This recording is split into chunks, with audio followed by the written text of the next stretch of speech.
100 world leaders and tens of thousands of people gathered in the Johannesburg FNB Stadium to pay respects to Nelson Mandela today. President Obama told the cheering crowd how the man they call Madiba motivated him years ago. Over 30 years ago, while still a student, I learned of Nelson Mandela and the struggles taking place in this beautiful land, and it stirred something in me.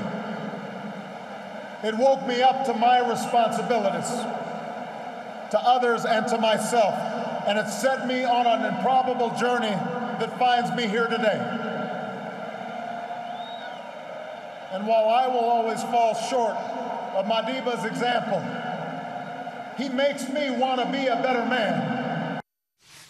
Let's bring in CNN Chief International Correspondent Christiane Amanpour from Johannesburg. She was there for the memorial. Christiane, good to see you as always. What was the atmosphere like there during the memorial? At times it was almost hard to hear the president.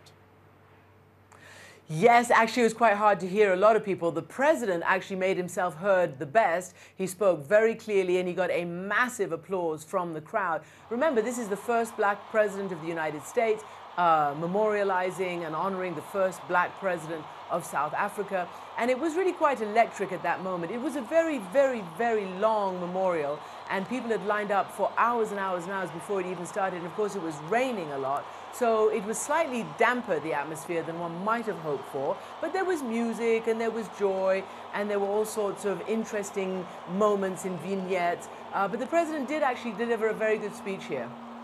There used to be a saying in this country that politics should stop at the water's edge, but that no longer seems to be the case. There are a lot of people criticizing President Obama today, shaking hands with Cuban President Raul Castro.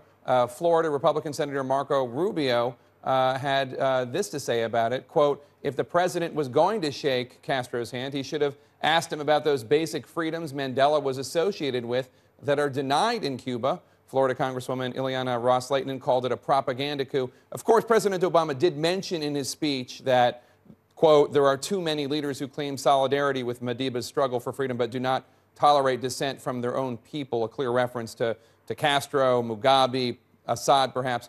What do you make of all this?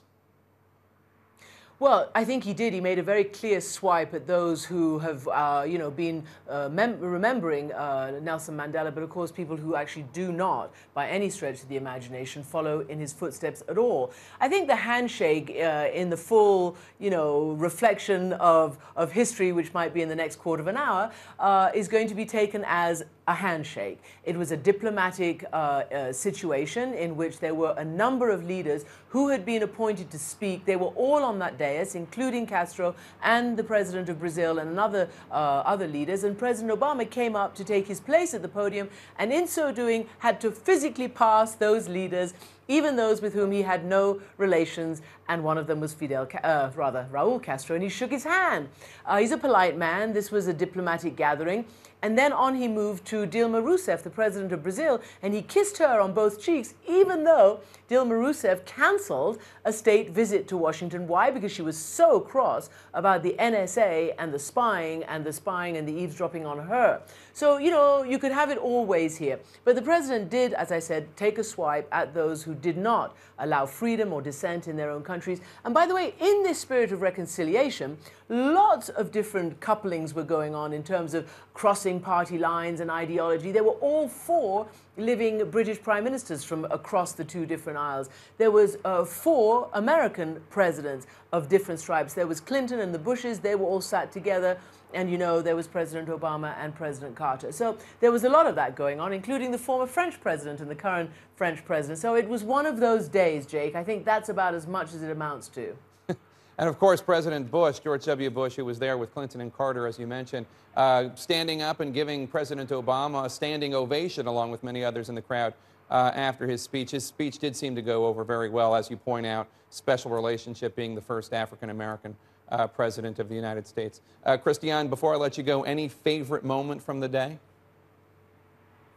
Well, for me, I was just so struck by this amazing portrait of grief that was the face of Graça Machel, who is Nelson Mandela's widow. She is such a beautiful woman. They married very late. He was 80 years old when they got married. She had been widowed. She had been previously married to the freedom fighter and the great liberator of Mozambique, who had cast off Portuguese colonialism and had become the first black president there. And to think of all that time she spent with Mandela in his last years, this beautiful face in this real grief was quite something to see.